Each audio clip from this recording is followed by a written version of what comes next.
Baik, apakah sudah bisa dilihat?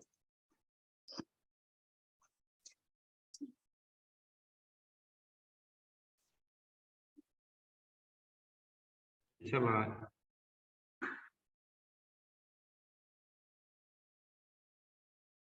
Baik, baik kita mulai kuliah kita hari ini.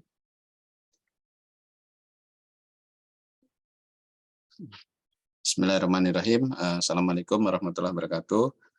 Selamat malam semua. Jadi pada kesempatan kali ini untuk pertemuan yang ke-6, saya akan menjelaskan ya mengenai bagaimana karakteristik data ya. Kemudian nanti setelahnya nanti akan saya jelaskan juga mengenai bagaimana kita merepresentasikan ya data ya, salah satunya dengan menggunakan graph ya. Nah, sebagaimana yang kita ketahui ya, jadi untuk representasi data mentah ya atau yang sifatnya raw data ya, terus adalah merupakan komponen ya sangat mendasar ya dari sebuah proses data mining atau pengelolaan atau pemanfaatan data ya. Nah, setiap sampel ya dapat dijelaskan dengan beberapa feature dan setiap feature akan punya berbagai jenis nilai. Nah, ini dua jenis nilai yang umum digunakan untuk menjelaskan ya sebuah data. Itu ada dua jenis ya, yaitu numerik dan kategorikal. Nah, ini bedanya apa ya? Nah, kalau jenis numerik itu mempunyai beberapa sifat, diantaranya berupa angka, baik angka berupa integer maupun real, kemudian mempunyai urutan ya, besar dari besar ke kecil ya, atau mungkin dari kecil ke besar ya. Kemudian juga ada urutan ya dari awal ke akhir ya. Jadi punya karakteristik seperti itu ya. Kemudian untuk jenis numerik juga, nah ini bisa dihitung ya jarak ataupun selisih dari dua nilai ya. Ya, walaupun nanti kita bisa juga ya terapkan operasi matematika yang lain ya, tidak hanya jarak ataupun selisih, mungkin jumlah atau rata-rata ya. Kemudian contohnya apa saja? Nah, contoh jenis numerik, data-data numerik itu seperti suhu ya, umur ya, kecepatan, panjang, berat ya, jarak ya, apalagi misalkan tekanan ya, waktu ya, menit ya, detik ya. Nanti hampir semuanya numerik ya. Kemudian jumlah ya, misalkan jumlah penumpang ya, jumlah penduduk ya, jumlah siswa ya, jumlah murid ya. Nah, ini semuanya adalah contoh-contoh jenis-jenis numerik ya, yang berupa angka ya. Sehingga dengan angka itu nanti kita bisa membuat ya, penafsiran atau interpretasi ya, baik dari sisi besar kecilnya, urutan ya, ataupun selisihnya ya. Nah, ini adalah angka yang sehari-hari ya, yang kita gunakan ya. Di angka sehari-hari misalkan dengan menggunakan Google Map misalkan ya. Nah, kita bisa tahu jarak dan waktu ya, waktu tempuh ya. Nah, semuanya direpresentasikan dengan menggunakan angka ya. Suhu juga ya. Kemudian timbangan ya, berat ya, kecepatan ataupun nah ini jarak yang dengan menggunakan meteran yang pendek ya, untuk mengukur potongan baju atau kain. Nah, kemudian representasi data mentah ya, tipe data berikutnya adalah yang tipe kategorikal ya. Nah, ini tipe data ini hanya mempunyai dua kemungkinan relasi, yaitu sama ataupun tidak sama. Jadi nilai ataupun informasi yang tersimpan pada tipe data kategorikal ini bisa diubah menjadi variabel numerik ya, namun nilai numerik yang digunakan hanya bersifat sebagai kode ya, jadi bukan nilai yang dapat diolah secara matematis. Nah, ini juga untuk tipe kategorikal mereka menggunakan angka juga ya. Nah, cuma nilai numeriknya atau nilai angkanya itu tidak bisa dioperasikan secara matematika ya. Nah, karena angka yang digunakan itu hanya sifatnya hanya berupa kode ya. Jadi sama halnya juga dengan kode huruf ya. kode apa karakter ya, karakter selain huruf ya, misalkan tanda seru ya, semikolon ya, underscore ya. Nah, itu difungsikan sama ya, walaupun kita menggunakan angka. Nah, yang kategorikal contohnya seperti apa saja? Nah, misalkan pekerjaan ya, negara asal ya, nama negara, jenis kelamin ya, kemudian golongan darah ya, kelompok registrasi ya, atau mungkin kelompok kelas misalkan ya, ada kelas A, kelas B ya, atau kelas di sekolahan ya, misalkan ya, kelas 1, kelas 2, kelas 3 ya, atau tingkat ya, mahasiswa tingkat 1, tingkat 2, semester 1, semester 2, semester 3 dan seterusnya. Nah, itu adalah contoh-contoh untuk apa kategorikal nih. Sehingga umumnya tidak bisa tidak bisa dianggap ya satu lebih dari yang lain. Jadi ini setara ya. Misalkan kalau golongan darah kan ada A, B, O dan AB ya, itu sama saja ini jadi A tidak lantas lebih lebih awal ya dari AB misalkan ya, karena ini sifatnya membagi dengan kategori ya.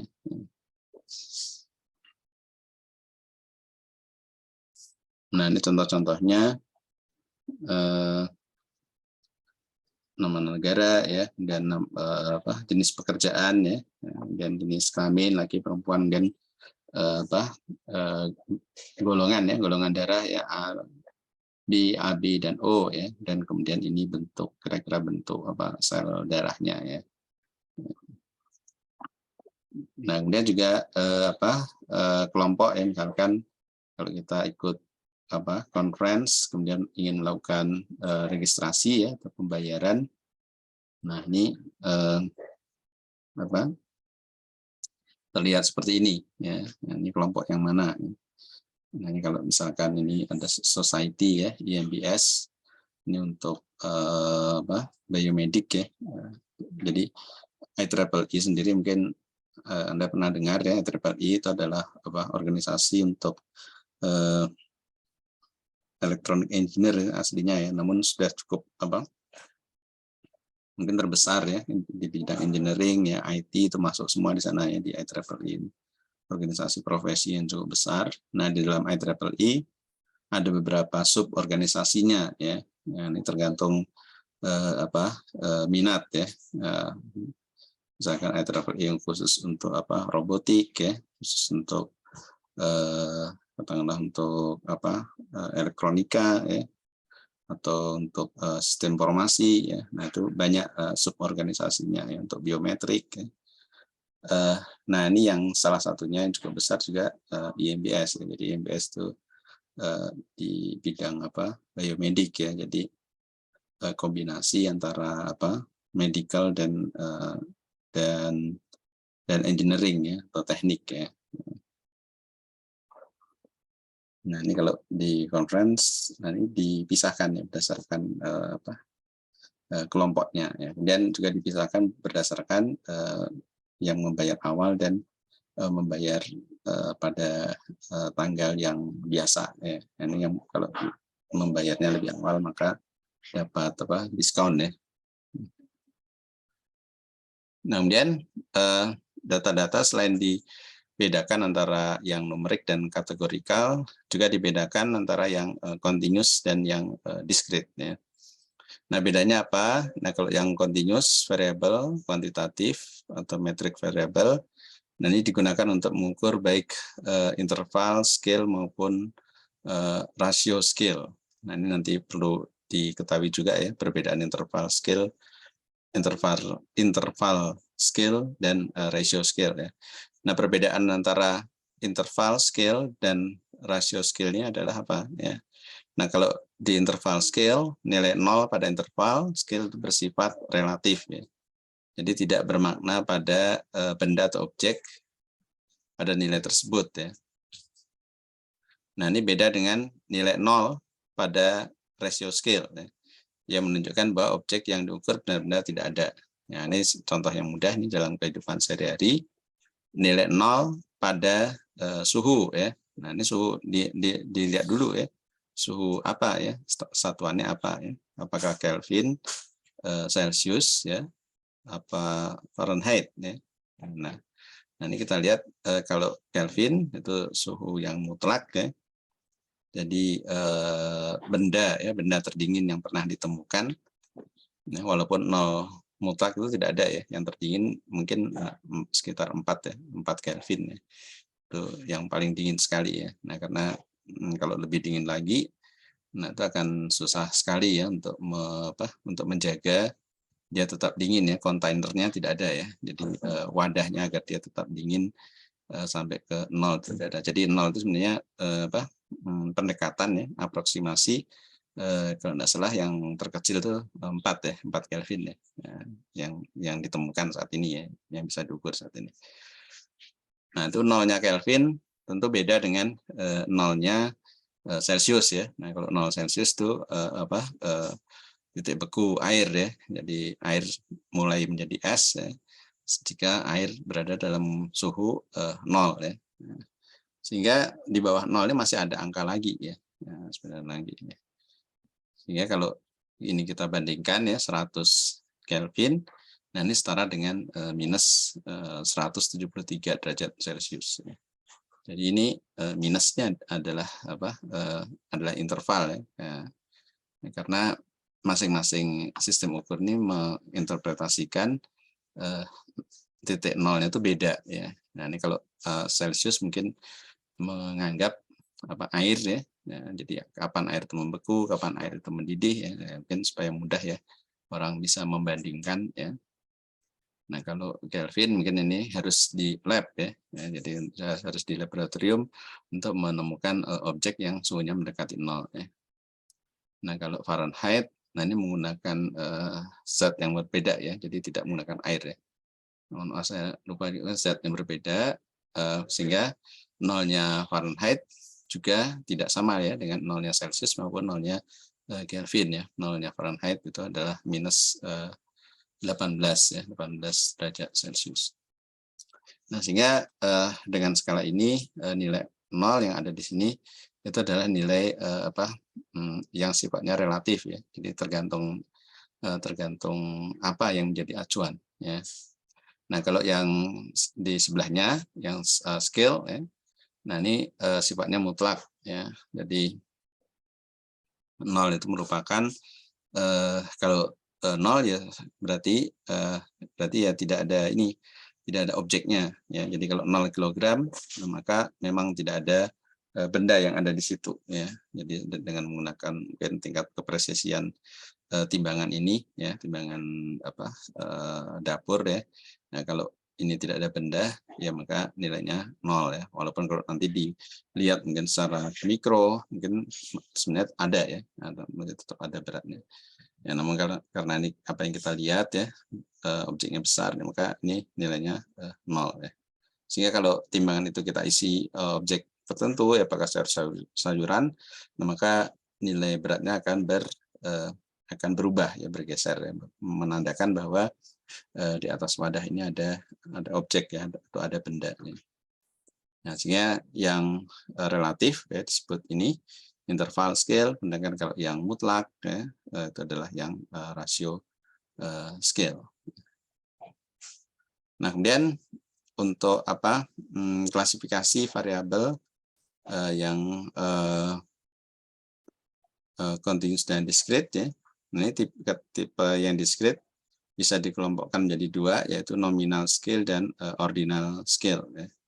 Nah, ini bedanya apa? Nah, kalau nominal scale itu bisa menggunakan simbol karakter ataupun angka untuk membedakan antara suatu keadaan maupun objek ya, dengan keadaan dan objek yang lain ya. Jadi tidak ada sifat-sifat metrik yang bisa diperoleh dari nilai nominal scale ya. Nah, ini contohnya nomor rumah ya, kode pos ya, nomor telepon dan seterusnya ya. Ini kode pos ya, nomor rumah, kemudian nomor telepon ya. Nah, ini angka namun tidak bisa ya dioperasikan secara matematika ya.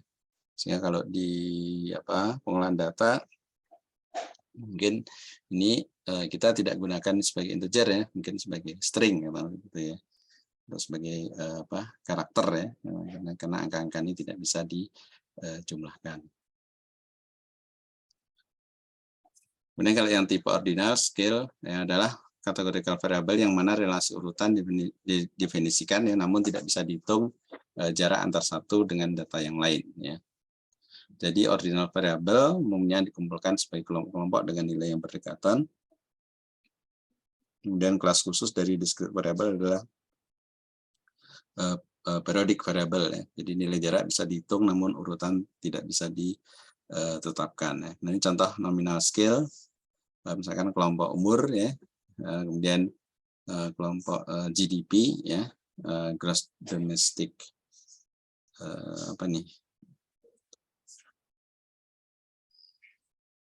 P-nya apa P, nanti mencoba kita cek lagi ya. Jadi ini level ya, level dari sebuah negara ya. Nah, ini apakah low income ya, jadi pendapatannya rendah ya, atau lower middle income. Nah, ini sudah mulai agak naik ya. GDP gross domestic product ya. Jadi kemudian yang high income, nah ini penghasilan ya, mungkin penghasilan penduduk ya rata-rata dalam setahun ini di atas 12.600-an dolar ya. Nah, ini di kelompok-kelompokkan ya. Jadi ini adalah termasuk yang tipe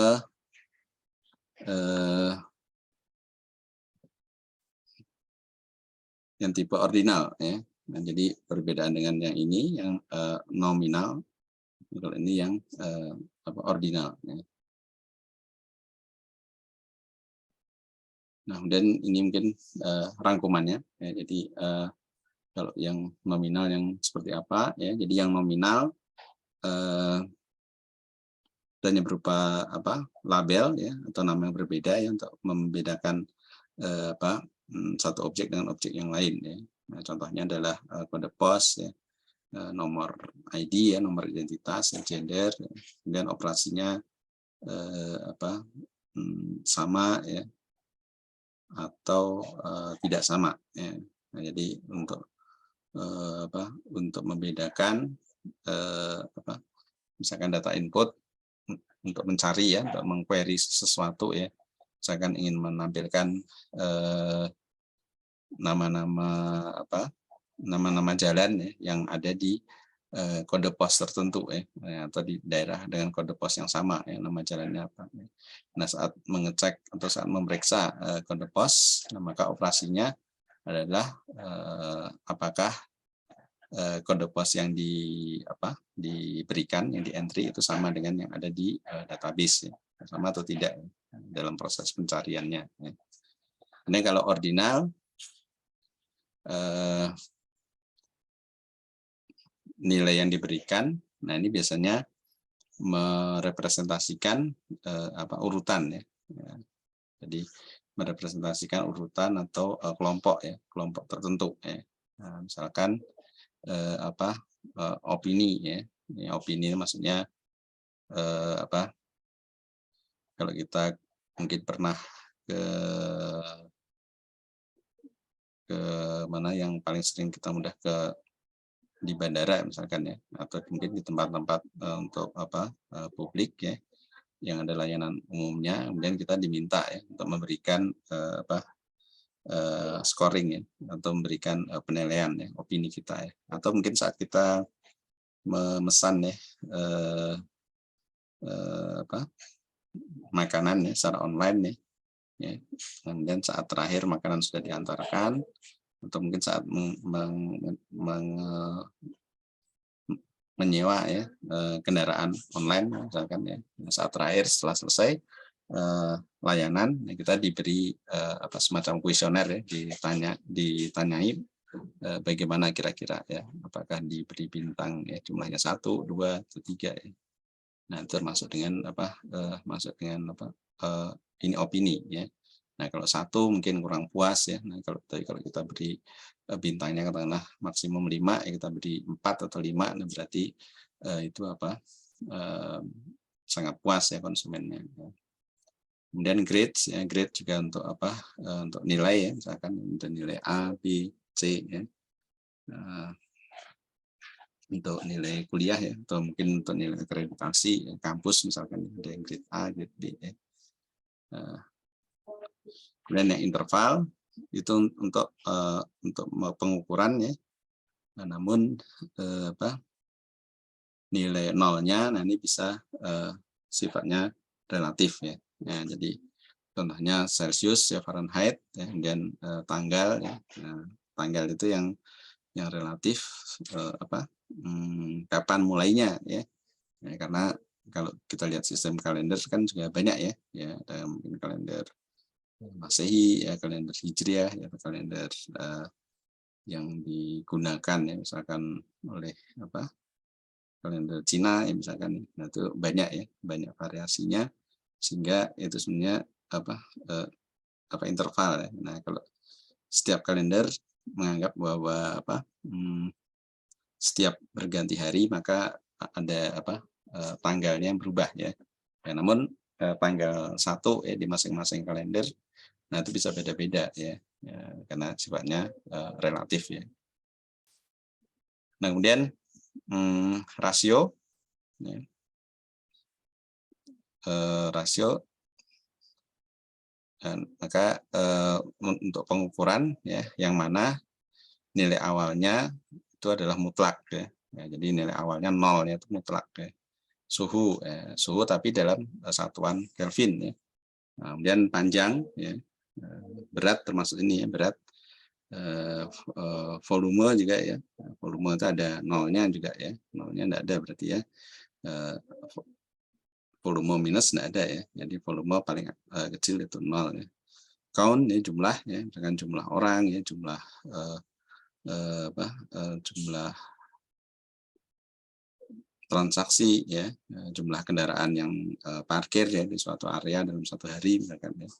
Nah, itu adalah count ya. Dengan jumlah suara ya, misalkan dalam pemilu ya, jumlah orang memberikan comments ya dalam suatu posting di sosial media ya. Nah, itu count semua ya. Jadi dimulai dari 0 ya. Umur juga demikian, income juga demikian ya. Kemudian operasi yang memungkinkan, kalau tadi yang interval kita hanya bisa menggunakan tanda penjumlahan dan pengurangan. Nah, kalau rasio ini lebih banyak ya. Jadi selain penjumlahan dan pengurangan, kita juga bisa melakukan perkalian ya, perkalian dan pembagian. Kemudian data juga bisa diklasifikasikan, ada yang sifatnya statik ya, ada juga yang dynamic ya atau temporal ya. Ini statik itu data tidak akan berubah dari waktu ke waktu ya. Kemudian kalau dynamic ya data akan berubah seiring dengan waktu. Nah, ini kalau yang statik contohnya apa? Misalkan jumlah provinsi ya, provinsi di Indonesia ya. Nah, ini, itu relatif tetap ya. Ya walaupun sekarang misalkan Papua ya, Papua dibagi ada jadi mungkin berapa ya, 3 ya, misalkan Papua Barat Daya ya, Papua Selatan ya, mohon maaf saya tidak ini ada berapa provinsi lagi ya, 3 kalau tidak salah. Nah, itu untuk berubah ya pembagian ini ya. Ini peta Indonesia berdasarkan area dari provinsi masing-masing. Nah, namun itu relatif sebenarnya statik ya, karena berubahnya tidak tiap hari ya. Mungkin belum tentu juga tahun depan ada yang provinsi baru misalkan ya, belum tentu ya. Sehingga kita bisa asumsikan itu adalah statik. Nah, kemudian walaupun dalam menyusun database katakanlah ya, atau kode ya mungkin kita harus antisipasi ya. Jadi kalau sekarang mungkin ada sekitar 30-an provinsi ya, nah mungkin saja nanti bertambah ya. Tapi bertambahnya mungkin yang yang wajar ya, sehingga rentang data yang kita gunakan untuk mengkodekan jumlah provinsi itu masih bisa diterima ya. Kemudian yang data sifatnya dinamis ya atau dynamic. Nah, ini berubah dari waktu ke waktu. Nah, ini dulu saat proses vaksinasi ya. Mungkin sekarang vaksinasi sudah dosis ketiga ya. Nah, ini tiap hari berubah ya, karena ada penambahan orang yang sudah divaksinasi ke-1 mungkin akan diberi dosis yang kedua ya, yang sudah dosis kedua nanti akan diberi yang ketiga ya, sehingga yang dosis 1 tentu akan jumlahnya lebih banyak ya dibandingkan yang 2 dan 3. Nah, kemudian cuaca juga. Nah, cuaca ini sifatnya sangat-sangat dinamik ya, bisa berubah ya. Bahkan mungkin prediksi katakanlah 1 jam sebelumnya prediksinya 31 derajat Celcius misalkan ya. Nah, saat waktu yang dituju, waktu diprediksi, nanti belum tentu benar ya 31 ya, bisa jadi lebih tinggi atau lebih rendah. Sehingga perubahannya ini sangat cepat ya, termasuk juga dengan prediksi apakah hujan ya. Nah, ini sangat dipengaruhi oleh kondisi cuaca ya yang sangat dinamis. Nah, kemudian untuk dimensi data kita cenderung mudah memahami dimensi yang rendah ya. Ukuran maksimum yang mudah untuk dipahami itu adalah bentuk 3 dimensi ya. Nah, ini kalau 1 dimensi kita sudah umum ya. Misalkan tadi suhu ya, dan panjang ya. Kemudian tambah 2 dimensi, misalkan luas ya, panjang dan lebar ya. Maka lebih kompleks ya, dan yang lebih banyak lagi adalah 3 dimensi ya. Nah, semakin kompleks maka akan semakin sulit untuk digambarkan ataupun dipahami ya. Walaupun secara konseptual nah ini bisa dihitung ya, namun kalau untuk ditampilkan dalam bentuk gambar nah ini akan sangat sulit ya, atau mungkin tidak mungkin ya. Nah, caranya mungkin salah satunya adalah dengan menganggap parameter-parameter yang lain itu konstan ya, sehingga yang diamati yang kita anggap yang berubah ya, misalkan 3 saja. Kemudian sifat data dimensi tinggi ya, ukuran data sampel mengikuti dimensi ya, jika diinginkan densitas data yang sama. Contoh data 100 elemen 1 dimensi, maka ukuran datanya adalah 100 pangkat 1 ya. Kemudian juga dimensi dinaikkan menjadi 2 ya. 2 dimensi ya, maka ukuran data menjadi 100 pangkat 2 atau 10.000 ya. Ukuran H yang perlu diambil untuk memenuhi persentase jumlah tertentu, ya, ukuran H dengan dirumuskan yang bersamaan ya, P sama dengan P pangkat 1 per D ya. Nah, P ini adalah misalkan kita ingin data jumlahnya 10% ya. Untuk dimensi 1 maka nilai H yang diambil ya itu adalah 0,32 ya. Jadi kalau kita ingin ngambil ini ini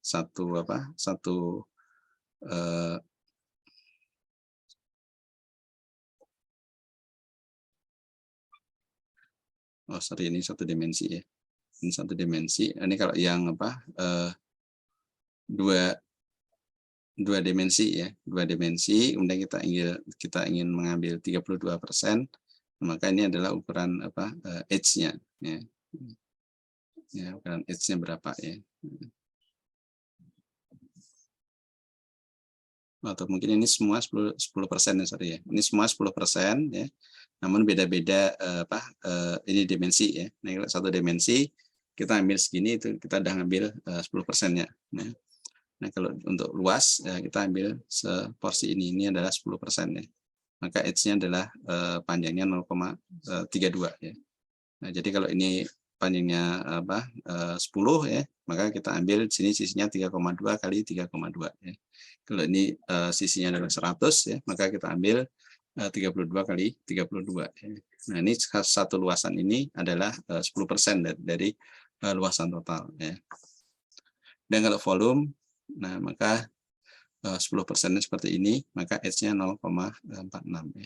Jadi lebih besar dibandingkan ini. Nah, ini kalau kita bisa ambil itu nilainya adalah 10% ya dari data yang kita punya ya. Sehingga pada saat melakukan sampling misalkan ya, mengambil sebagian data ya, mungkin digunakan untuk training atau untuk testing ya, sebuah sistem yang kita buat. Nah, kita bisa pertimbangkan ini ya. Nah, berapa banyak jumlah atau ukuran size data yang perlu kita ambil. Kemudian sifat data dimensi tinggi ya, setiap titik akan selalu lebih dekat menuju edge dibandingkan titik sampel yang lain ya. Untuk jumlah n sampel, maka jarak antara data point D, data berdimensi D dapat dituliskan dengan persamaan ini. Ya, sehingga jika ada data ya 10.000 titik ya pada bidang 2 dimensi ya, maka jarak antar titik adalah D2 ya, 10.000 ya, sama dengan 0,05 ya. Soalnya jika jumlah dimensi ditingkatkan menjadi 10 ya, maka nilai jarak antar titik menjadi 0,4 ya. Setiap titik data dapat dianggap sebagai outlier ya, semakin tinggi dimensi maka data-data yang dipresentasikan menjadi menjauh ya dari nilai rata-rata suatu kelompok ya. Jadi kalau kalau dimensinya sedikit ya, maka jarak antar titik itu berdekatan ya. Nah, kalau dimensi tingkatkan menjadi 10, maka nilai jarak antar titik menjadi lebih lebar. Nah, ini tujuannya apa? Nah, tujuannya misalkan kita punya satu kumpulan data ya, kemudian data ini sebenarnya bisa dirinci ya menjadi beberapa parameter ya atau beberapa dimensi ya. Nah, kalau satu dimensi mungkin datanya sangat berdekatan ya, sehingga kita akan sulit untuk mengclustering atau untuk memisahkan ya. Misalkan kita ingin bagi jadi 2 kelompok atau 3 kelompok ya. Nah, caranya adalah dengan meningkatkan dimensi ya. Jadi setiap data point itu direpresentasikan oleh dimensi-dimensi tertentu ya, atau parameter-parameter tertentu ya. Nah, sehingga nanti jarak antar data point akan semakin renggang ya. Nah, sehingga kita akan mudah ya untuk melakukan clustering ya, memisahkan ya. Nah, ini masuk kelompok yang mana ya. Nah, kalau tadi kita inginkan dibagi 3 ya. Ini mana yang kelompok 1, mana yang kelompok 2, mana yang kelompok 3. Nah, itu lebih mudah untuk dilakukan ya, karena data point antar data point berada pada jarak yang lebih berjauhan ya. Nah, kemudian efek peningkatan jumlah dimensi ya. Semakin besar jumlah dimensi maka titik data akan terpisahkan ya, pada kelompok-kelompok kecil ya. Jumlah data yang tertampung pada kelompok dimensi tertentu akan semakin kecil ya. Nah, nilai jarak antar titik maksimum dan minimum pada setiap bidang dimensi dihitung dengan persamaan seperti ini ya. Jadi nilai nilai maksimum ya dikurangi jarak ya, kemudian kurangi nilai minimum dan kurangi jarak ya, kemudian dibagi antara nilai minimum dan jarak ya. Nah, ini probabilitas kalau ini kita tuliskan seperti ini ya. Jadi semakin banyak dimensi, nah maka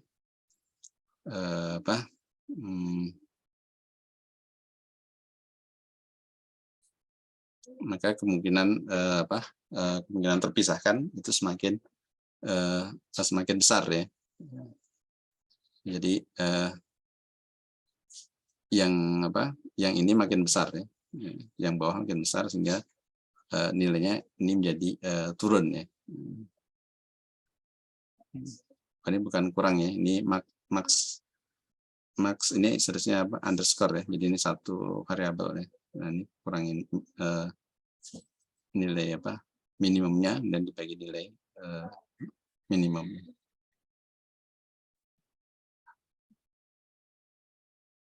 Kemudian transformasi data mentah ya atau raw data ya. Transformasi data diberlakukan untuk menyederhanakan dan menyetarakan nilai-nilai yang akan dianalisis ya. Biasanya melakukan normalisasi ya, data yang diolah berdasarkan komputasi berbasis jarak pada n-dimensional space ya, perlu dinormalisasi terlebih dahulu ya. Data dapat dinormalisasi sehingga semua data bernilai pada interval antara -1 dan 1 ya, ataupun antara 0 dan 1 ya. Nah, beberapa teknik dalam normalisasi ya, antara lain decimal scaling ya, dan min max normalization ya, standard deviation normalization. Nah, ini yang decimal scaling ya. Decimal scaling adalah normalisasi berusaha mempertahankan nilai digital yang asli ya. Interval yang memungkinkan adalah antara -1 sampai dengan 1 ya. Nah, persamaan normalisasi terdiri atas VI adalah nilai feature pada saat I, V aksen I adalah hasil normalisasi ya. Nilai K terkecil yang dipilih agar tercapai nah ini nilai apa? Nilai nilai mutlak ya, nilai mutlak dari V aksen I ini kurang dari 1 ya. Nah, ini contohnya ya, jika nilai maksimum adalah 90 dan nilai minimum adalah minus ya, 753 ya, maka nilai maksimum absolut adalah 753 ya, nilai yang dipilih adalah 3 ya, agar 753 dibagi 10 pangkat 3 ini sama dengan 0,753 ya. Dan 0,753 ini syaratnya ini masih kurang dari 1 ya.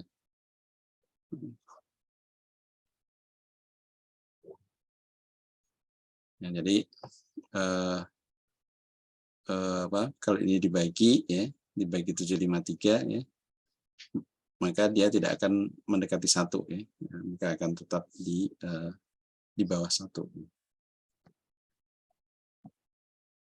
Kemudian min max normalization ya, jika terdapat data dengan interval antara 150 dan 250, maka dengan menggunakan metode scaling sebelumnya akan diperoleh interval antara 0,15 dan 0,25 ya. Namun interval ini terlalu sempit, agar lebih lebar maka dinormalisasi menjadi 0 dan 1 ya. Nah, nilai maksimum bisa ditentukan dengan cara satu dihitung otomatis dengan melihat nilai dari seluruh data atau ditentukan oleh pakar yang memahami karakteristik data tersebut. Nah, ini seperti ditarik ya. Nah, kalau ini sama-sama dibagi 10 supaya nilainya antara 0 dan 1. Nah, ini terlalu berdekatan ya. Jadi kurang presisi ya. Nah, maka yang 0,15 ini ditarik ke 0 ya, 0,25 ini ditarik ke 1 ya, sehingga seperti direntangkan ya, seperti karet ya, karet gelang ini kita tarik ya, jadi lebih intervalnya lebih lebar ya. Sehingga nanti mudah atau mungkin mengurangi ya kemungkinan kesalahan ya, karena nilai-nilai di antara ini berdekatan ya. Nah, tapi kalau ini kita rentangkan lebih jauh, maka diharapkan lebih presisi ya. Nah, untuk nilai minimum dan maksimumnya berapa ya? Apakah dari nilai yang tersedia ya? Atau mungkin untuk kondisi tertentu seorang yang punya pengalaman sebenarnya nilai maksimumnya tidak di 250 ya, walaupun data yang kita dapat katakanlah saat ini yang paling tinggi 250 ya, karena mungkin saja nilainya sampai ke 300 misalkan. Nah, maka kita pilih yang 300 itu ya, karena sesuai dengan masukan ya dari pakar ya, yang ahli terhadap keadaan di situ ya. Nah, contohnya misalkan suhu ya. Nah, suhu misalkan untuk suatu daerah tertentu ya, suhu rumah atau suhu lingkungan itu umumnya antara 22 dan misalkan 30 ya. Nah, karena yang didapatkan setelah merekam dari data harian yang didapat hanya antara 20 sampai 30 saja ya. Maka kita anggap bahwa 20 itu minimum dan 30 itu maksimum ya untuk mengukur suhu suatu daerah ya. Nah, kemudian ada orang yang pakar ya, ahli cuaca misalkan, tahu kondisi alam di situ ya, tahu geografisnya seperti apa ya. Menyebutkan yang tertinggi tidak bisa 30 ya, walaupun saat kita kumpulkan data tertinggi 30 ya. Menyebutkan kalau pada bulan yang lain mungkin ya terjadi panas yang lebih tinggi ya. Nah, mungkin bisa sampai 35 kan. Itu disampaikan oleh seseorang yang mungkin tidak terlibat langsung ya dalam pengambilan data, namun dia punya kepakaran atau mungkin dia sendiri dulu pernah ya mengambil data ya, yang bahwa maksimumnya 35 ya. Nah, maka kalau kita desain sistem, maka kita ambil yang maksimum adalah 35 ya, bukan 30 yang kita dapatkan. Kalau memang pendapat dari pakar itu memang secara saintifik ya dapat diterima. Kemudian standar deviation, normalization ya. Nah, ini normalisasi dengan menggunakan standar deviasi ya, umumnya memberikan hasil yang bagus ya, tapi hasil transformasi data menjadi data yang tidak mudah dikenali ya karena nilai berbeda dengan nilai yang asli. Jadi nilai yang asli dikurangi nilai rata-rata dan dibagi dengan standar deviasinya. Nah, kemudian ada juga teknik yang lain yaitu untuk data smoothing.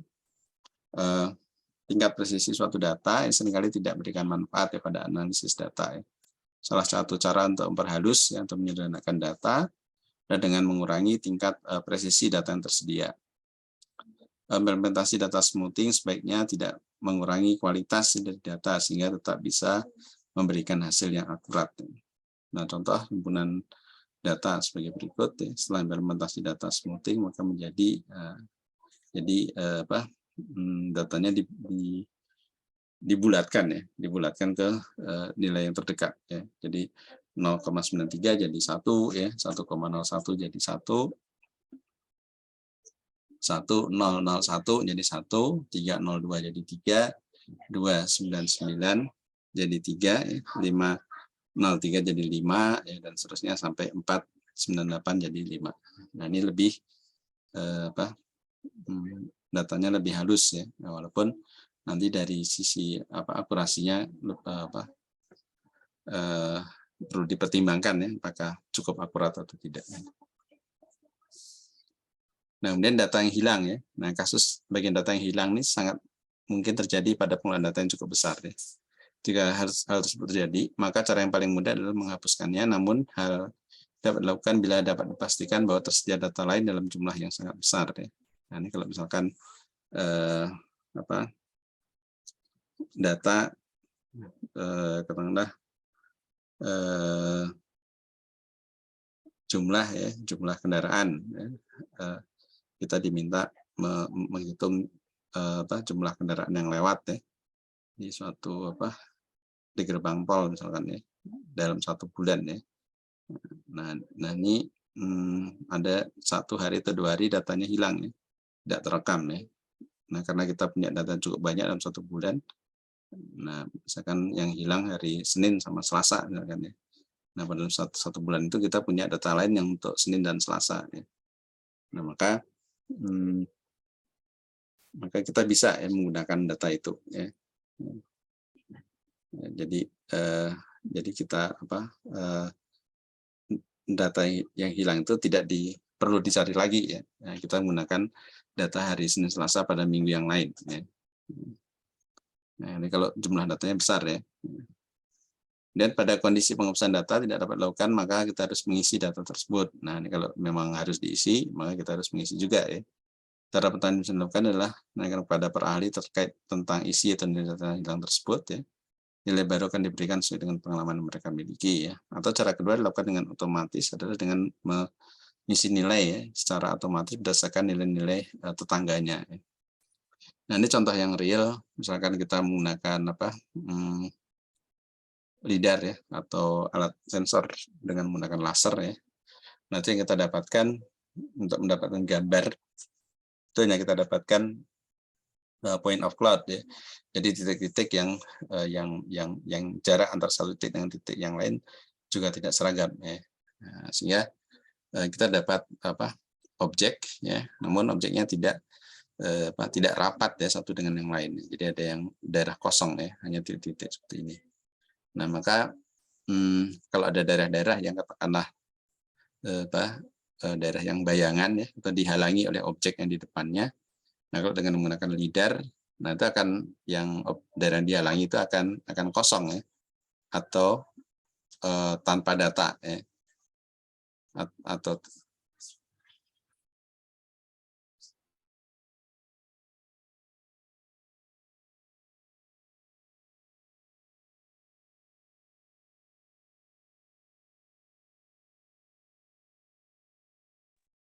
ya atau maaf kan. Nah, sehingga ada daerah-daerah yang yang dari hasil scan itu tanpa data ya.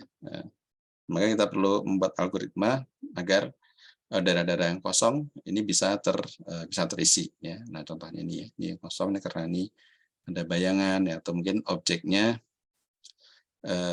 tidak memantulkan kembali ya sinar laser yang dipancarkan ya. Jadi sinar laser kan prinsipnya kalau ditembakkan ke objek, maka objek akan memantulkan kembali ya, kembali ke kamera. Nah, kemudian dari berapa lama ya suatu berkas dikirim sampai berkas itu kembali, itu bisa digunakan untuk memprediksi jarak ya.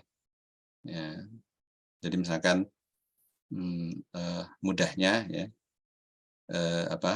misalkan ini kan berkas cahaya ya, misalkan untuk cahaya katakanlah kecepatannya mungkin lebih cepat harusnya, misalkan kecepatannya 2 meter per detik ya. Nah, 2 meter per detik, kemudian ditembakkan ya, tembakkan ke sebuah objek, kemudian cahaya itu kembali setelah setelah 10 detik ya, setelah 12 detik gitu ya. Nah, setelah 12 detik ya, padahal kita tahu bahwa 2 meter per detik ya. Nah, berarti kalau 12 detik berarti dia perlu waktu dia menempuh cahaya itu 24 meter pulang pergi ya. Nah, sehingga kalau jaraknya berapa dari sumber cahaya ke objek, nah, maka setengahnya ya, setengah dari 24 sehingga jaraknya adalah 12 meter ya. Nah, itu dilakukan untuk semua area ya, ditembak satu persatu dengan sinar laser sehingga bisa diperoleh gambar seperti ini, walaupun ada bagian yang tidak sempurna atau data-data yang hilang ya. Nah, kemudian bagaimana cara mengisi data yang hilang? Ganti semua data yang hilang dengan nilai tunggal serta bersifat global, dan yang mudahnya ya. Nah, diisi 80 semua ya. Contohnya ada bagian yang hilang ya, mungkin 100, 90, 80, 70, 90 ini hilang, isinya berapa? Dibuat ditetapkan saja 80 gitu. Ya, ini tentu mungkin berdasarkan pendapat ya orang pakar ya, atau yang orang ahli di hal yang diamati ini ya, diisi 80 saja misalkan. Atau cara lain, ganti data yang hilang dengan nilai rata-rata dari feature yang dimaksud ya. Jadi nilai yang tersisa yang ada yang sudah diperoleh ya, 100, 90, 80, 70, 90 ini di rata-ratakan ya, di rata-ratakan dapatnya 86,0 atau 86 ya. Nah, maka 86 inilah yang mengisi untuk semua titik yang hilang ini. Nah, itu bisa juga cara seperti itu. Atau ganti data yang hilang dengan nilai rata-rata pada kelas kelompok yang sama ya. Nah, misalkan ini satu kelompok ya, yang 3 ini pertama satu kelompok, ini yang bawah ini juga satu kelompok ya. Ya, ini ada 2 kelompok ya, biru dan yang abu-abu ya. Nah, maka untuk mencari daerah yang abu-abu, maka yang digunakan hanya nilai 100, 90 dan 80. Ini dirata-ratakan dapatnya 90 ya. Kemudian untuk yang daerah yang biru, nilai yang ada hanya 70 dan 90 ya. Maka dicari rata-rata dari 70 90 didapat 80, dan 80 inilah yang kemudian mengisi bagian yang hilang ini. Kemudian mengisi data dengan buat sampel yang artifisial ya. Contoh jika sebuah sampel data dimensi diperoleh data X dan 3 ya, maka elemen kedua yang hilang dapat diketahui dengan domain dari data tersebut adalah 0, 1, 2, 3 dan 4.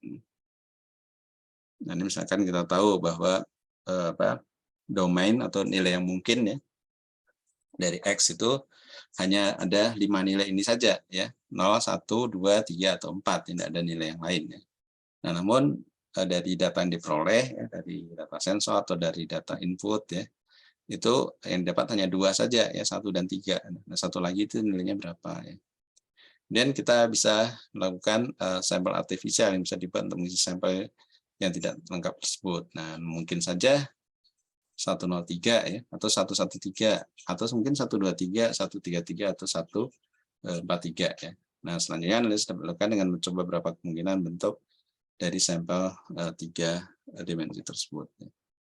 Nah, ini dicoba semua ya. Dicoba semua hingga kira-kira yang mana yang paling tepat. Baik, mungkin demikian untuk yang data ya. Dan saya lanjutkan dengan graf ya. Jadi untuk graf ini adalah salah satu bentuk ya untuk representasi hubungan ya satu data dengan data yang lain ya. Ini apa yang dimaksud dengan graf ya? Graf adalah kumpulan dari vertex dan edge ya. Bisa juga dipahami dengan sebagai sebuah node ya serta relationship ya yang menghubungkan satu node dengan node yang lain ya. Atau dalam bahasa Indonesia ini sering disebut sebagai simbol ya untuk vertex ya. Kemudian yang edge sering juga disebut sebagai sisi ya. Jadi di sini ada 5 vertex ya, A, B, C, D, dan E. Ya. Kemudian antar vertex ini dihubungkan dengan edge ya, atau dengan sisi. Ya. Kemudian graf merepresentasikan entitas dalam bentuk vertex dan bagaimana entitas tersebut berinteraksi dengan entitas yang lain ya, dalam wujud edge. Nah ini complete graph ya, maksudnya apa? Maksudnya satu vertex ini terhubung dengan semua vertex yang lain. Ya. Jadi kalau A, dia terhubung dengan B, C, D, dan E, terhubung langsung. Ya. Kemudian juga B, ya, B terhubung langsung dengan A, E, D, dan C, C terhubung langsung dengan B, A, E, dan D. Dan seterusnya, maka ini disebut sebagai complete graph, ya, atau graf yang lengkap. Nah, kemudian dalam graf, nah ini seperti ini juga, ini tidak ada arah, ya, sehingga kita tidak tahu arahnya dari mana harus mulai ya, apakah dari B ke D atau D ke B ya, atau dari B ke C atau C ke B ya. Nah, kemudian ditambahkan dengan tanda panah ya, yang menyatakan bahwa apakah ini proses ya, ataukah ini relasi ya. Maka ini mengarah ke dari B ke D, kemudian B ke C, A ke B, A ke C, dan A ke B.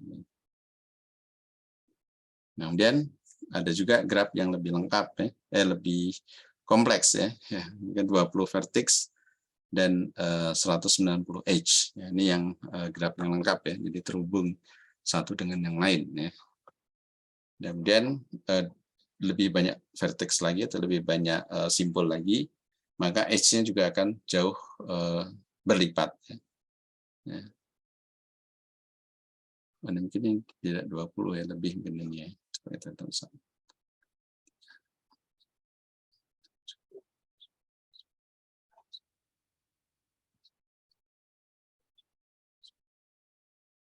Oh, 20 ini. Oh, ini sama ya, sorry. Ini sama, namun jumlah edge-nya ya.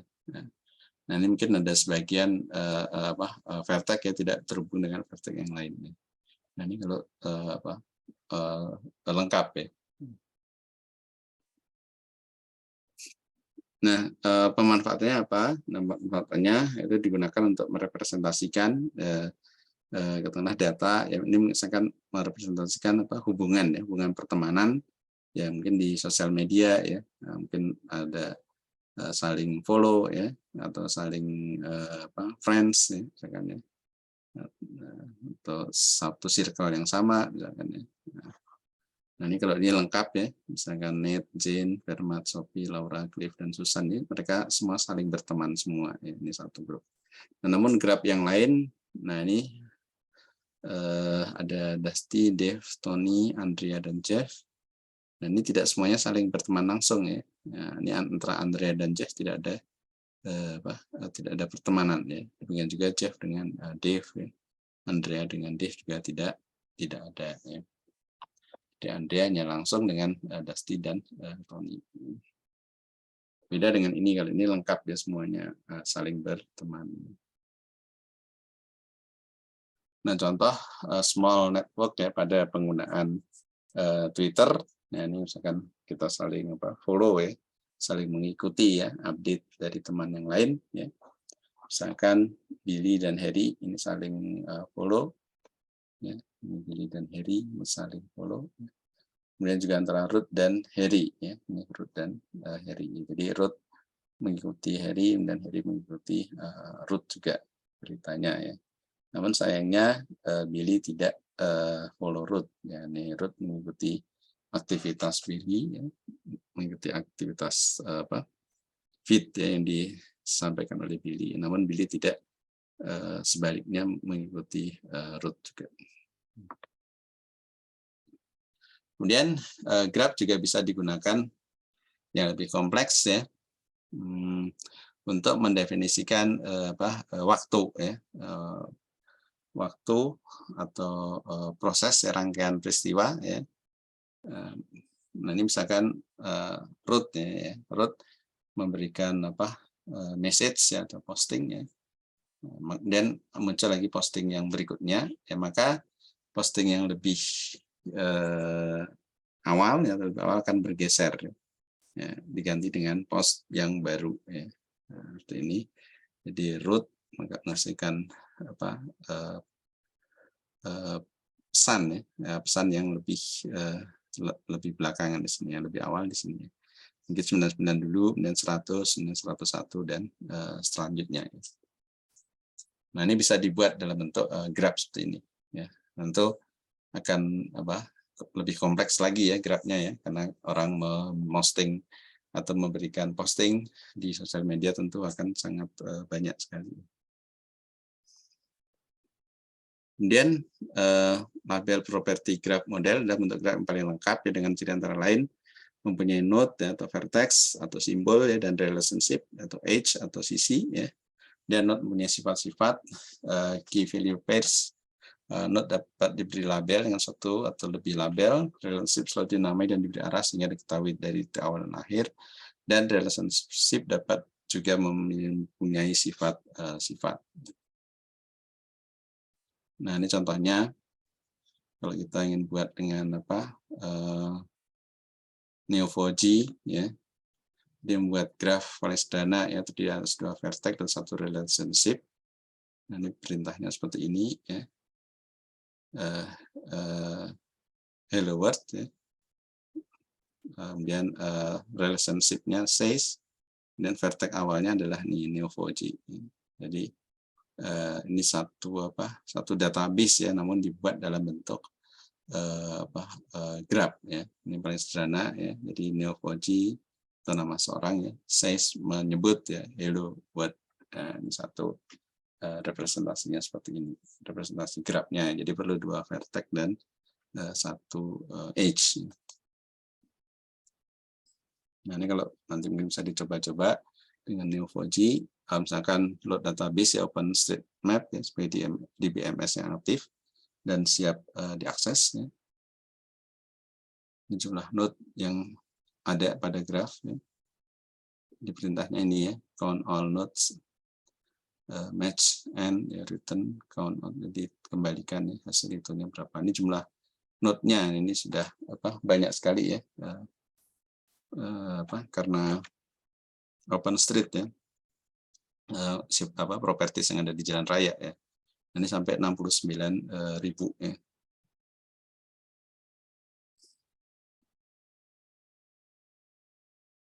Oke, untuk menampilkan. Kemudian relationship-nya berapa ya. Jadi dari 69.000 node, maka jumlah relationship-nya ada 76.000 ya. Jadi ini hitung ya semua relationship yang sesuai ya, kemudian tampilkan. Nah ini contohnya ya. Ini adalah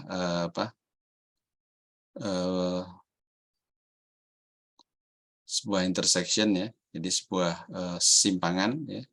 Nah sebuah simpangan kemudian terkait dengan rute apa saja ya. Jadi ada berapa jenis rute ya. Dan ini digambarkan di dalam bentuk graf seperti ini.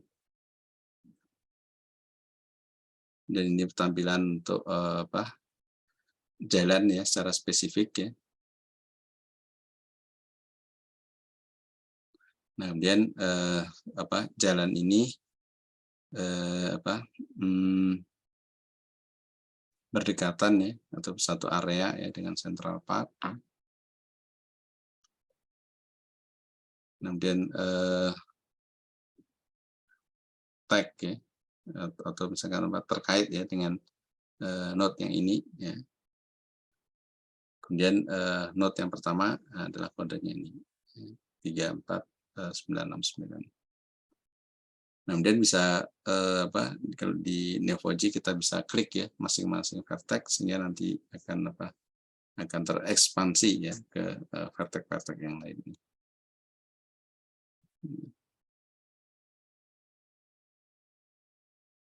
Jadi untuk menampilkan dengan kriteria latitude ya tertentu ya untuk posisi apa cross sectionnya ya. Sorry apa posisi intersection atau simpangan jalan. Kemudian bisa juga digunakan ya graph untuk merepresentasikan movie ya atau film ya. Nah, jadi ini seseorang ya dia bisa bermain ya atau beraction atau bermain di film tertentu ya. Bisa menyutradarai, bisa menjadi produser ya, membiayai, bisa menulis ya, bisa melakukan review ya atas movie ini, atas film ini ya. Kemudian hasil reviewnya apa? Ya bisa kalimat-kalimat ataupun rating ya. Nah, kemudian orang ini punya properties lain yaitu name dan tempat tanggal lahir misalkan ya. Dan movie ada tagline-nya, kapan dirilis, kapan judulnya. Nanti kita load ya dengan Neo4j untuk movie dan dihitung berapa node. Nanti misalkan kita ambil satu node ya atau satu vertex ya, film ya, The Matrix. Ya. Kalau kita klik maka akan banyak muncul ekspansi ya vertex-vertex yang lain. Nah, kemudian di sini ada relasinya ya. Ini sutradaranya siapa ya, kemudian sutradaranya 3 ya. 3 atau 2 ya, 2 ya. Nah, ada 2 bersaudara yang jadi sutradara ya. Dan dibiayai oleh produser ya. Produser ya. Dan yang main siapa saja ya. Nama-nama aktor dan aktrisnya yang bermain di film Matrix.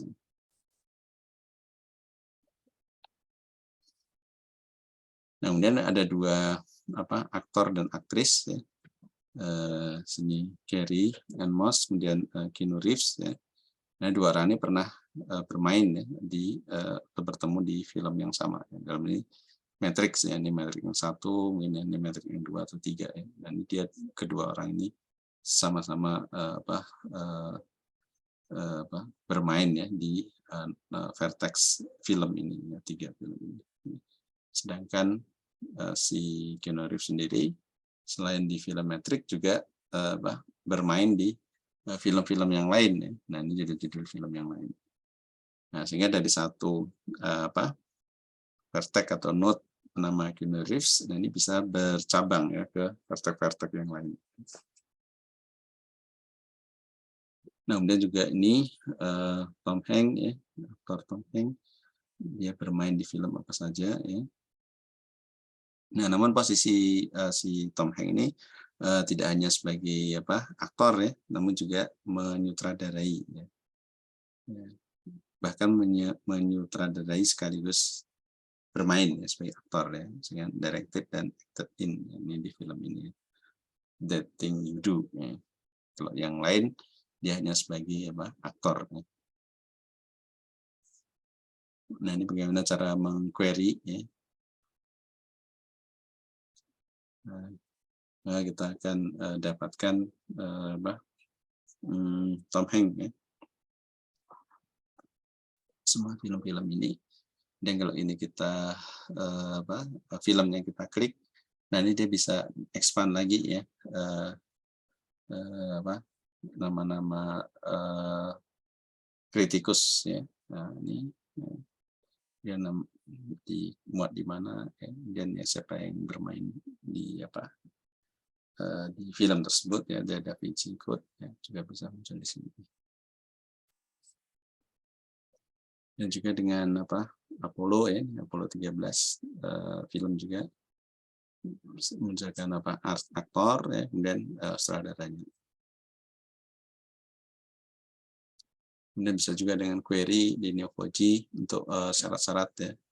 Film dirilis tahun 90-an misalkan. Nah, maka akan ditampilkan ya yang rilisnya antara 1990 sampai dengan tahun 2000 ya. Kemudian nama sutradara movie dengan detail tertentu. Nah, ini perintahnya seperti ini.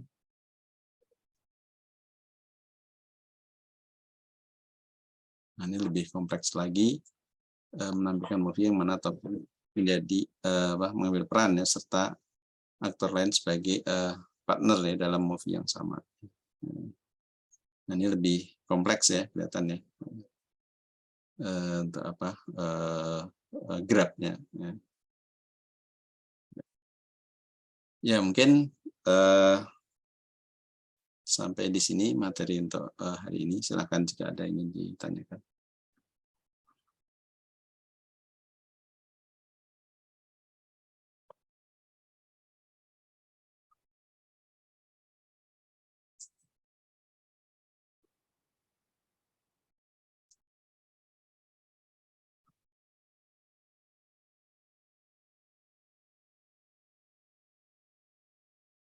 Pak, izin Pak, tanya Pak.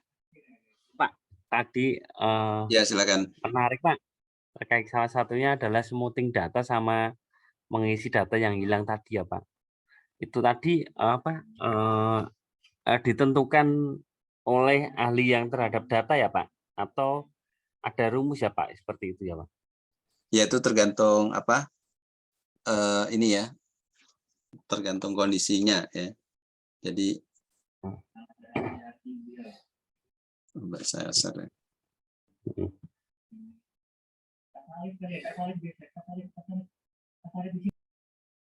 Ini ya, yang ini. Ya yang ini. Ya, iya Pak. Ya. Angka 80, 86 itu dapatnya itu ya Pak, dari mana itu misalnya? Oh ya, kalau yang 80, nah ini langsung diisi saja ya. Jadi katakanlah ini kumpulan data yang sangat banyak ya, kemudian ada beberapa yang hilang, kemudian mungkin menggunakan intuisi ya, mungkin sudah sering ya mengolah data ini, misalkan data misalkan yang sangat banyak ya,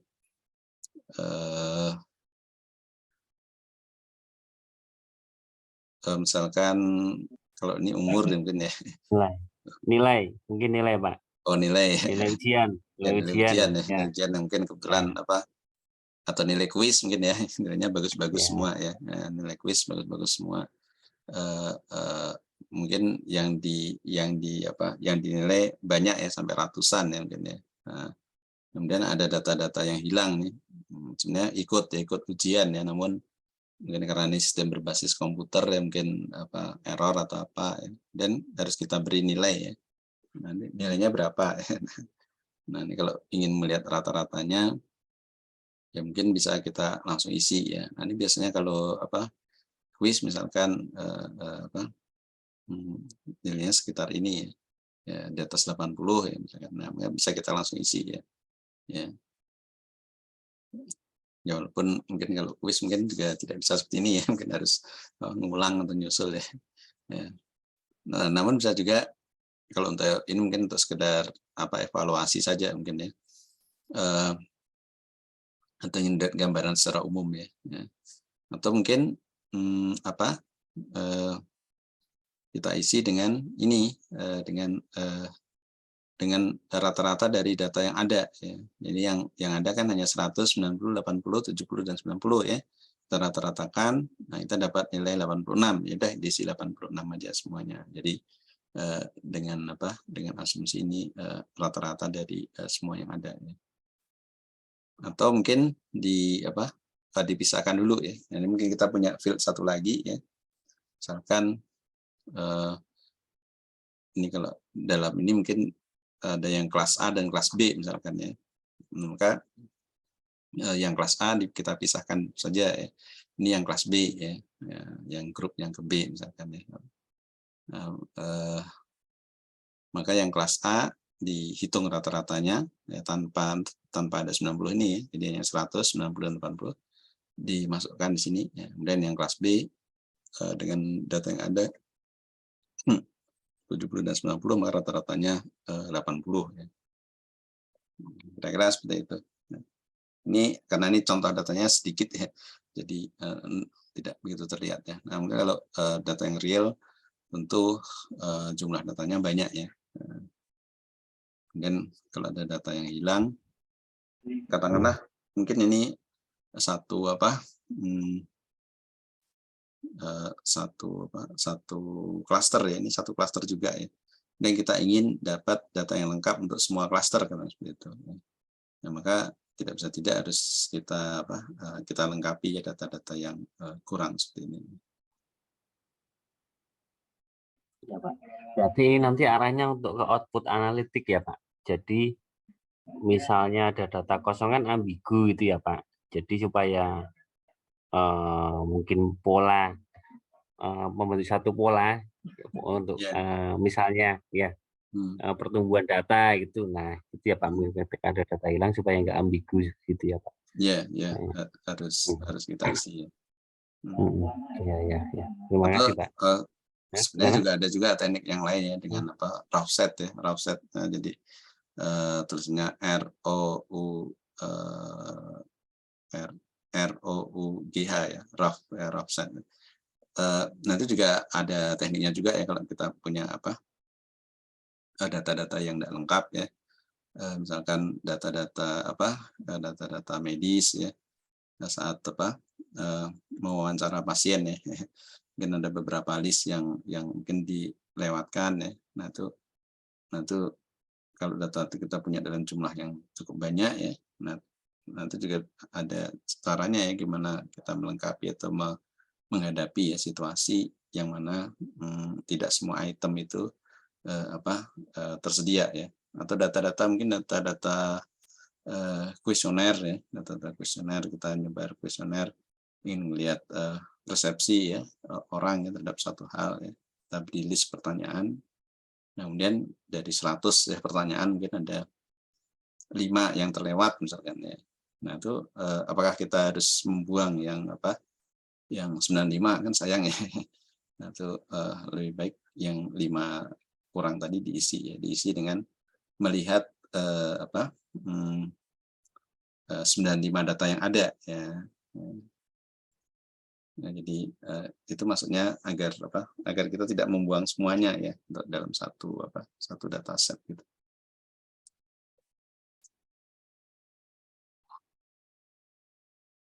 Ya mungkin demikian jawabannya. Ya Pak, makasih Pak. Ya sama-sama. Baik, ada lagi? Kalau tidak ada mungkin saya cukupkan ya sampai di sini untuk pertemuan kita kali ini. Terima kasih semua atas kehadirannya.